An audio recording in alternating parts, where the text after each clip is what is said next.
Paris ஒலிம்பிக்கில் இந்திய வீரர் வீராங்கனைகளுக்கான பெரும்பாலான போட்டிகள் நிறைவடைந்துவிட்டன.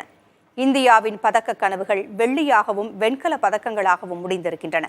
இன்னும் 2 போட்டிகள் எஞ்சியிருக்கும் நிலையில் ஏன் இந்த நிலை என்ற கேள்வி எழுகிறது.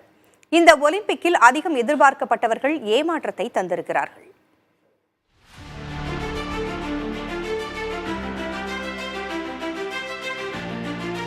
பாரிஸ் ஒலிம்பிக்கில் 100க்கும் அதிக வீரர் வீராங்கனைகள் பங்கேற்றாலும் அதில் சிலர் நிச்சயம் பதக்கம் வெல்வார்கள் என்ற நம்பிக்கையோடு சிறப்பு பயிற்சிகள் அளிக்கப்பட்டன.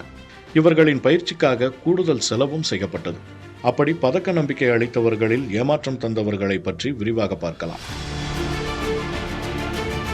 துப்பாக்கிச் சுடுதலில் நிச்சயம் தங்கம் கிடைக்கும் என்று எதிர்பார்க்கப்பட்ட நிலையில் ஐஸ்வரி பிரதாப் சிங், ஷிவ் கவுர், ஈஷா சிங் ஆகியோர் முதல் சுற்றிலேயே தோல்வியடைந்து ஏமாற்றம் அளித்தனர்.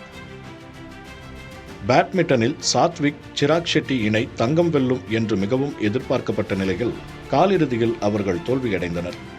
பளுதூக்குதல் போட்டியில் மீராபாய் சானுவுக்கு அதிக வெற்றி வாய்ப்பு இருக்கும் என கருதப்பட்ட நிலையில் அவர் 4வது இடம் பிடித்து பதக்க வாய்ப்பை இழந்தார்.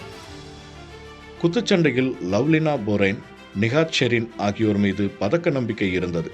ஆனால் லவ்லினா காலிறுதியிலும் நிகாத் காலிறுதிக்கு முந்தைய சுற்றிலும் தோல்வியடைந்தனர். மல்யுத்தத்தில் 53 கிலோ எடை பிரிவில் அந்திம் பாங்கல் முதல் சுற்றிலேயே வெளியேறினார். வில்வித்தையில் தீரஜ் பொம்மதேவரா தனிப்பிரிவிலாவது பதக்கம் வெல்வார் என்ற நம்பிக்கை இருந்தது.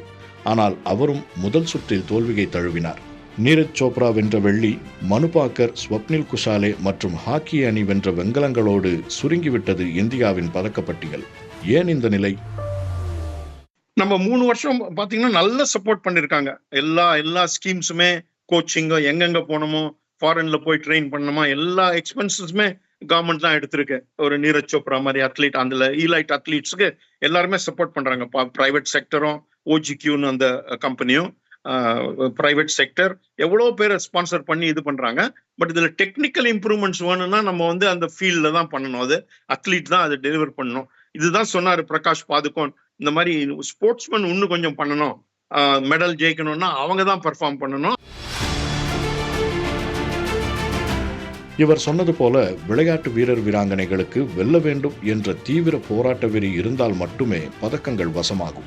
அதே போல பள்ளி அளவிலிருந்தே விளையாட்டை எளிதானதாக கருதாமல் தீவிரத்தன்மையுடன் தொழில்முறை பயிற்சி அளித்தால்தான் வரும் தலைமுறையாவது பதக்கப்பட்டியலில் அமெரிக்கா, சீனா உள்ளிட்ட நாடுகளுடன் போட்டி போடும் அளவுக்கு வளர முடியும். புதிய தலைமுறைக்காக செய்தியாளர் சந்தானகுமார்.